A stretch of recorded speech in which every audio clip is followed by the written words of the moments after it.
Hello, everyone. I am attorney Chinwe Foster with the Foster Law Firm, and we are continuing today with our COVID-19 series, How COVID-19 Infects the Law. Today, I am honored to have attorney Allison Lembeck. Allison is an attorney, Guardian Ad Litem, mediator, and a parent coordinator. Allison has been a Guardian Ad Litem for 15 years. Allison currently works with the law firm Ellis Funk. She's been there for the past 7 years.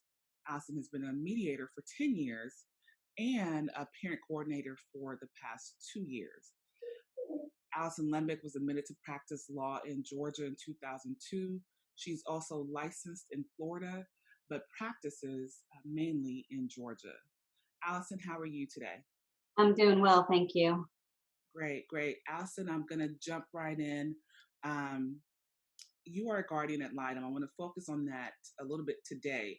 Can you explain to my subscribers and the general public what exactly is a guardian ad litem? Sure. A guardian ad litem is someone appointed by the courts to look out for the best interests of the children in a custody case, a case involving parents where they cannot agree on what is best for their custody situation. Typically, attorneys will agree on who to appoint as the guardian, but ultimately, the judge is the person that has a say as to who is selected for the case. I always say a guardian ad litem is the eyes and ears of the court because a guardian ad litem has the ability to interview witnesses, to speak with the children, to do home visits and meet with the children at their homes, and to really do a much thorough investigation, much more than what a judge can do on his or her own. So the courts very much appreciate our insight in the custody cases. And once we're done with our evaluation, then we will give a recommendation which goes to the parties in counsel as to what we think is in the children's best interest. Ultimately, if the case does not settle with our recommendation, then the court will have a trial and ask the guardian to participate and provide a recommendation. Okay. And so the role of a guardian ad litem in a court proceeding is basically to give a recommendation to the court, correct? Correct. Now, does the court always follow that recommendation? How does that work in the court proceeding? So the judges have full discretion to decide custody on their own, and they do not need to follow the guardian's recommendation. However, most judges give heavy weight to the guardian's recommendation because guardian can be more thorough and more thoughtful about the investigation. As you can imagine, in the courtroom, they have a lot of people, a lot of litigants. It's a busy place. They don't have the time to really investigate the situation. So typically, a judge will defer greatly to what a guardian recommends, but there are some judges that will follow it and some that will not. But usually, the um, the guardian's recommendations are heavily weighed by the judge. Okay. And you're a guardian ad litem throughout all of Georgia? Yes, so typically I serve in all of the metro counties, Cobb, Fulton, Gwinnett, DeKalb. I've also served as a guardian in Forsyth County and Cherokee County as well. Okay. And we also kind of went over that you're a parent coordinator. What exactly is a parent coordinator? So a parent coordinator is someone that's trained really to help high conflict parents resolve their matters.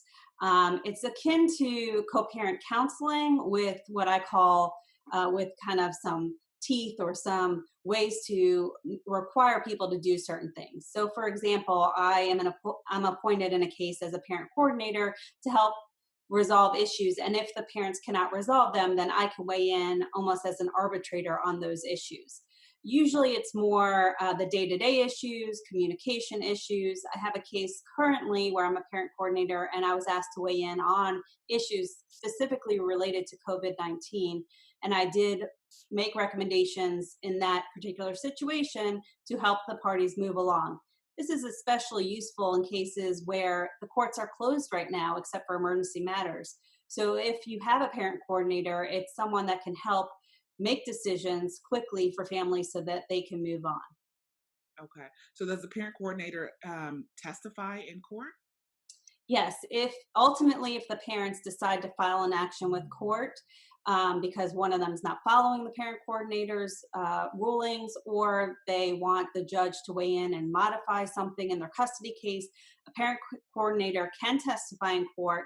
What goes on in parent coordination is not subject to confidentiality, which is a key point because a lot of times co-parent counseling is confidential, whereas parent coordination is not. So if a party is being stubbornly litigious or not co-parenting, ultimately the parent coordinator can testify in court as to how that was handled. After each session, after each parent coordination session, I do a memo and it goes out to both parties and their attorneys. And that way everyone has a very clear picture of what we discussed, what agreements were made, and if agreements were not made, what recommendations I put in place. Okay, that's really helpful. It's good to know. So let's kind of, we're talking about, everyone's talking about COVID-19. Governor Kemp passed an executive order that basically tells Georgia that all the Georgians that we have to shelter in place. Mhm. And that, of course, have caused a lot of confusion with parents, with family law attorneys, with how to actually interpret this order. So, just to kind of go into the question that I've gotten a lot from my clients and just people in general, is visitation an essential activity? And if so, why is it?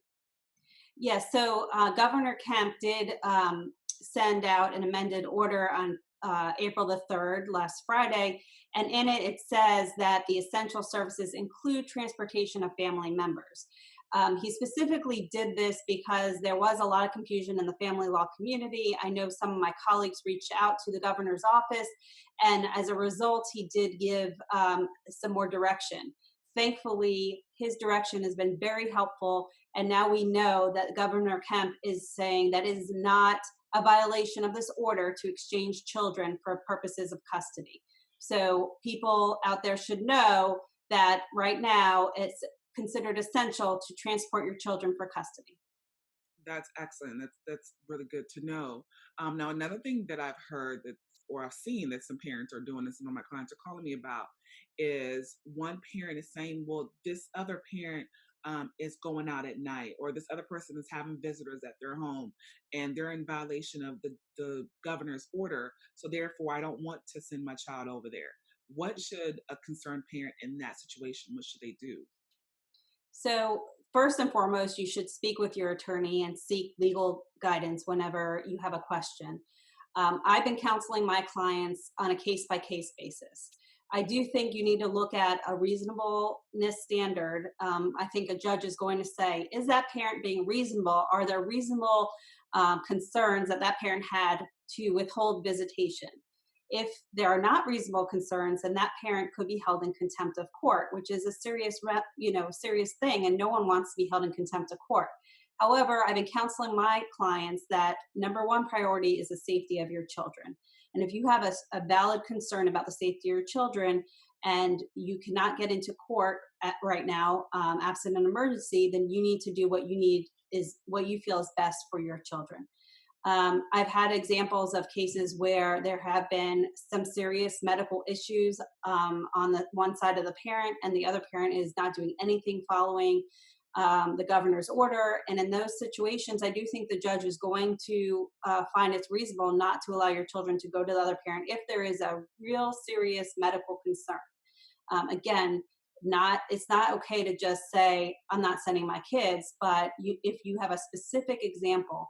I have another case right now involving two parents, and one parent decided to go have an affair with someone else while while this order is in place.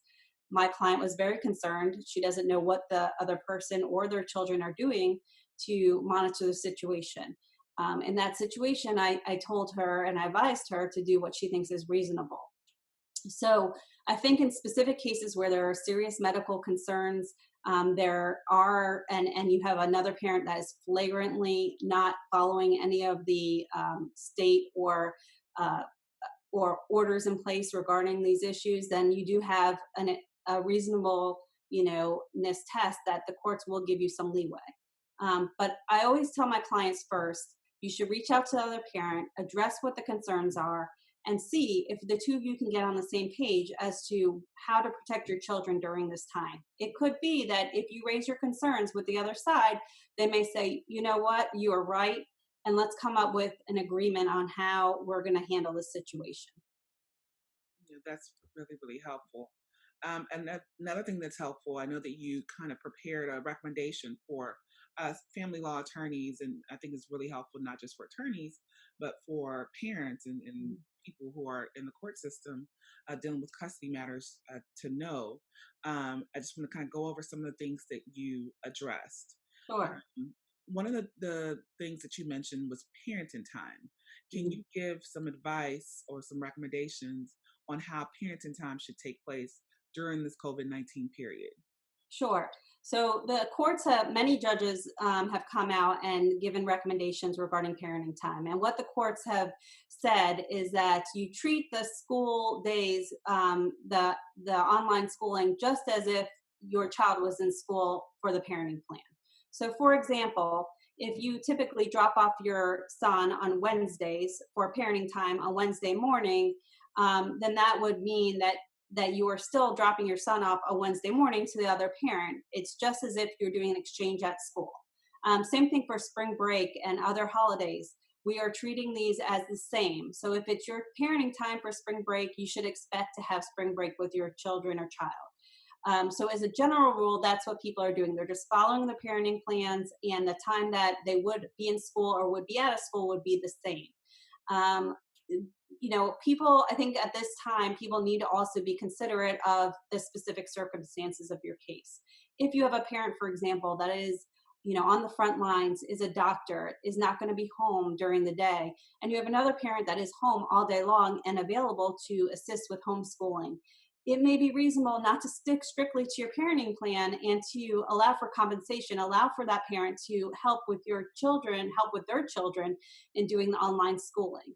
So again, I think the courts are going to look to reasonableness here. If you have one parent that's very available to the children and another that needs a first responder or someone that has to go into the office, then I think it would be reasonable for the parent, even if it's not their quote unquote parenting time, to be able to homeschool the children. And I also think parents need to consider when they do have parenting time, if they're the on parent, if they're the parent during the school day, they need to make sure that that online schooling is getting done because that's their responsibility.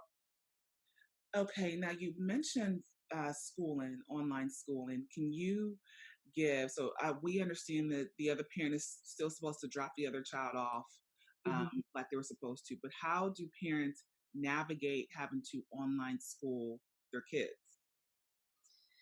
Well, I'm dealing with this myself as I have three children. It's not easy. It's not easy for anyone, and especially with two parents that aren't together anymore. But communication is key.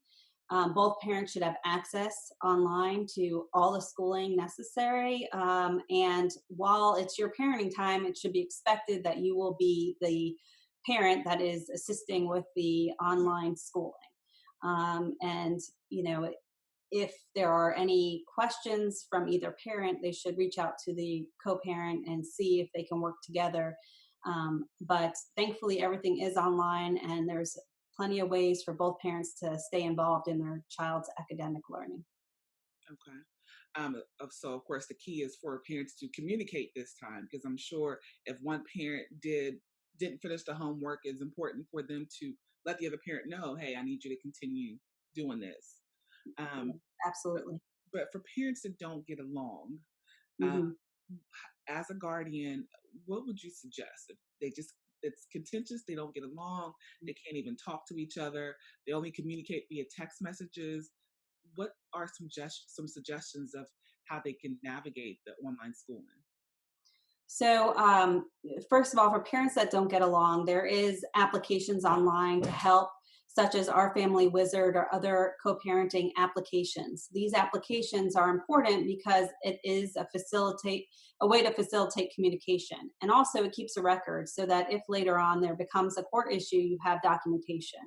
I also would suggest that parents strongly consider reaching out to parent coordinators, the parent or co-parent communicator. There are counselors right now that are having virtual sessions that are very available to help with parents to help them through these situations. And these people can be highly effective to getting parents on the same page. I know it can be very frustrating when you don't have a parent on the same page as you, but if there's any way to focus right now on your children and make sure that they get what they need. And if you need the help of a third party, there are people out there that are doing virtual sessions every day to help the transition and help people get on the same page.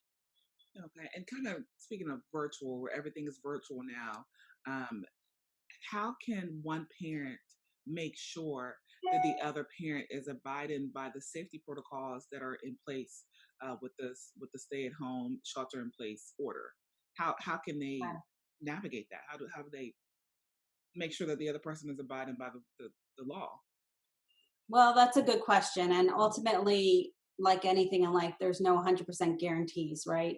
So, I mean, if under normal situations, you're hoping that the other parent is doing the things responsible to take care of your child and being safe and responsible. You can reach out to them and try to come up with some guidelines together on how you're going to handle the situation. For example, rules in place that you will not bring your child to the grocery store, or that you will hand sanitize your child's hands after every time they're outside. You know, there are things that parents can get on the same page with and try to have kind of ground rules in place amongst the two of them on how to deal with these situations. So I would suggest communication and trying to get on the same page as much as possible. And ultimately, there's going to have to be a trust factor. And hopefully, even parents that don't get along both care about their children and would want to make sure that their children are safe. What are your suggestions or recommendations if one parent believes that the child has been exposed to COVID-19? Um, how should notification take place? So I have been counseling my clients, and also in my Guardian Ad Litem cases, I have given recommendations regarding this. And I think it is crucial that if you think your child has been exposed, or you as a parent have been exposed, to notify the other parent immediately. I think that should occur at a minimum in writing, if not on the phone, but always a good idea to have things in writing so that there's no misunderstanding. I think the writing should be specific as to exactly what had occurred, the date it occurred, and what the concerns are. Follow up from there would be a conversation about, is it safe for your child to go back and forth at that point? It may be helpful to seek the guidance of a doctor, of your pediatrician, to say, this is what happened. My child may have been exposed. Should we continue to exchange the child or keep the child in one place?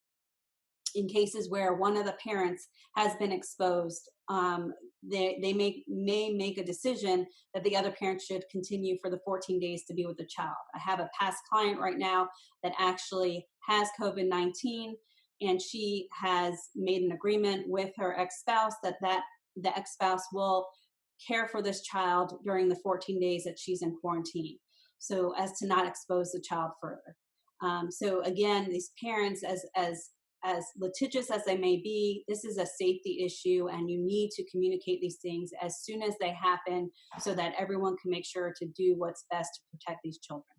Yeah, and this is the exact time where the best interest of the child should definitely be at the forefront, even in contentious cases. And so, in that same vein, would you suggest that parents have an agreement, like for example, a written agreement? And I know, of course, they can speak with their attorneys, but as the guardian, a lot of times people go to you for recommendations. So, do you think that it's a good idea to have in writing, we're not going to travel with the child, we're not going to allow third parties into the home, we're going to make sure that we sanitize? Do you think that it's a good idea to do that? Absolutely. And everyone is very anxious right now. And anything you can do to get on the same page will help both parents calm down and feel a little bit sense of safety, that safety is being followed. And to put something in writing like that is almost like a contract between parents that we're going to put safety first, and here's what we're going to do to ensure safety. And so while it may seem silly to say this is what we're going to do, it will help both parents feel a sense of calmness, that they have a plan, and both parents are working together. I will also say I have many cases right now where I'm the guardian ad litem and I'm in the middle of my investigation and I'm giving a very close watch to how parents are acting right now. And I know my fellow colleagues who are guardians are also giving a close watch. During these trying times is when you see people sink or swim. And if parents cannot get along during this time, it's going to be very telling for the ultimate outcome of their case. That's excellent advice, and I think that's for attorneys as well. Mhm. When you're advising your clients, it's a good idea. And I know a lot of times attorneys come to you as a guardian for your advice, so it's a good idea for attorneys to encourage their clients to sign, just something for the safety of the child. Yes. Okay, so what about exchange locations? Should the parents be exchanging at their homes, or should they be meeting at a public place to exchange? So, as a general rule, if parents get along and they're able to do safe exchanges, I think a home-to-home exchange is works just fine, and actually could be better for the child because it's an easy transition for the child. In cases where there is two parents that do not get along, do not trust each other, and possibly concerns about family violence, it is encouraged that those parents exchange at a public place, a local police station, for example, where we know that they are having tape recordings over, surveillance over certain parts of the parking lot would be an ideal situation. Some fast food places also have surveillance. So areas that are open in the public are the best place to exchange if you have any concerns about family violence or just inappropriate behaviors in front of the child. Okay, and I actually have a case like that where the parties are exchanging in a police at the police station. However, the one party has supervised visits. How is that with COVID-19 and the no contact and 6 feet um, distance from each other? How are supervised visits taking place right now? So, unfortunately, this is affecting supervised visits right now. I know from personal experience, the supervisors are not comfortable right now doing supervision. And so, a lot of them have canceled their services for live visitations. However, the cases that I have with supervisors, they are offering Zoom visitation, meaning if you can have phone contact with that. With the children, they will attend the Zoom meeting to do that. I am encouraging in my cases where there are supervised visits and I'm the guardian, I'm encouraging more frequent Zoom contact during this period of time. I also have a case where my client lives in the United States and the mother lives in Canada. So even though it's not supervised visits, they're not able to visit. And so in that case, they're doing 2 Zoom meetings a day um, just to make up for the fact that he cannot see his child.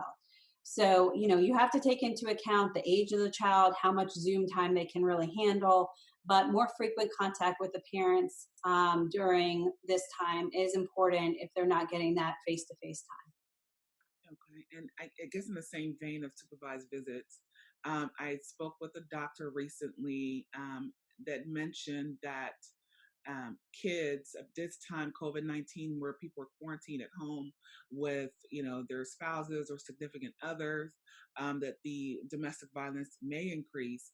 And what doctors are seeing is that injury in kids are increasing as well. Mm. And children, a lot of times are in danger when you have two parents who are quarantined together who don't get along, and children are in danger of being abused. Do you have any suggestions of how, if there's a parent out there that is in that situation, how they can navigate or deal with or protect their children from this abuse? Well, first and foremost, the police are still working, and if there's any concerns of violence that occurs in the house, the first call should be 911, and the police will come out and do a domestic visit, and they will take appropriate action. So that's your first responder there that would need to occur if there was actual violence that was occurring in the home. The courts, every county's handling this differently, but there are courts open right now for emergency situations, and there is what's called an ex parte family violence order that the courts are issuing in cases of violence. And so you would want to reach out to the county in which you live in and see if they are holding these hearings and if you can get a restraining order in place. Of course, you can always reach out to an attorney to ask for advice in this particular issue. But there are things out there for things that are truly emergencies. And I also know that there are, because of the increase in domestic violence during this time, there are a lot of nonprofits that are available for helping people. And there are more counselors online now doing virtual sessions. So just, research who can be of assistance to you and reach out to anyone you need to get the support you need. Um, there is definitely an increase in family violence that we're seeing during this time, unfortunately. And so it should be taken seriously, and the courts are making room for these type of hearings. Thank you, Allison, for that. That's great advice.